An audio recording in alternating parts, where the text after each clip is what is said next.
జనాలకి మంచి చేయాలనేది అనే ఒక లక్ష్యంతో రాజకీయాల్లోకి వచ్చిన కళ్యాణ్ బాబాయ్కి ఎన్నో ఎదురింతలు ఫేస్ చేశారు, ఎన్నో మాటలు పడ్డారు. కానీ కేవలం ప్రజలకి మంచి చేయాలని ఒకే ఒక ఉద్దేశంతో ఈ అన్ని దెబ్బలు తింటూ కూడా ఈ మంచి వైపు ఆలోచించే వ్యక్తి పవన్ కళ్యాణ్ గారు. అలాంటి పవన్ కళ్యాణ్ గారు మీ పిఠాపురం కాన్స్టిట్యున్సీలో ఎమ్మెల్యే అభ్యర్థిగా నిలబడడం, నిజంగా ఆయన కొడుకుగా ఇక్కడికి వచ్చి మా బాబాయ్కి మా తండ్రి లాంటి వ్యక్తి అయినా ఆయనకి ఓటేనని చెప్పడానికి నేను నిజంగా చాలా ఆనందపడుతున్నాను. అంటే అధికారంలో ఉన్న చాలా పార్టీలు చేయలేనివి ఎన్నో విషయాలు కళ్యాణ్ బాబాయ్ 10 సంవత్సరాల నుంచి ఒక ఎమ్మెల్యే సీట్ లేకపోయినా కూడా కౌలు రైతులకు ప్రాబ్లం వచ్చినప్పుడు అప్పులు చేసి మరీ వచ్చి వారు డబ్బులు ఇచ్చారు.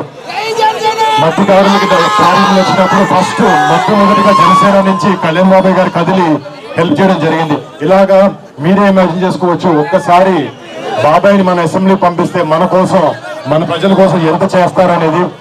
అండ్ మీ అందరి సపోర్ట్ ప్రేమ ఎప్పుడు కళ్యాణ్ బాబాయ్కి ఉండాలి, మా పవన్ కళ్యాణ్ గారికి ఉండాలి.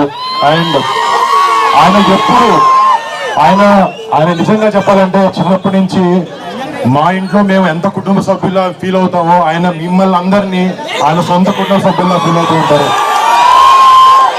బహుశా అందుకే ఆయన మా ఇల్లు వదిలేసి పండుగలప్పుడు కూడా ఇక్కడ మీతో పాటే ఉంటూ ఉంటారు.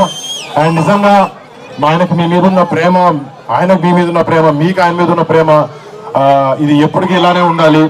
ఈసారి వచ్చే మే 13న ఎన్నికల్లో ఎమ్మెల్యేగా మీరు పవన్ కళ్యాణ్ గారికి ఓటేసి, గ్లాస్ కి ఓటేసి బాబాయ్ని అత్యధిక మెజారిటీలో గెలిపించాలని కోరుకుంటున్నాను.